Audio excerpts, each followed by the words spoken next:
Scoopz App review.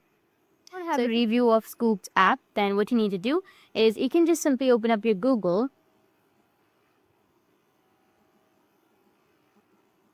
and search for Scoopz App. So this is the application, right? So you can go and install it if it's available in your country.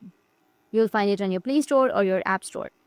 The Scoopz app is a social media platform where users can share and watch videos, but it is known for having a large amount of unmoderated and mature content, resulting in a high age ratings of 17 plus and 18 plus on the app stores.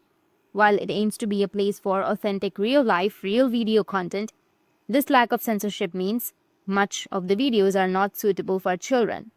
So if you want to use this application, then just simply go with your Play Store or your App Store, just go with install, and it will start the installation process. You will have short videos, just like YouTube.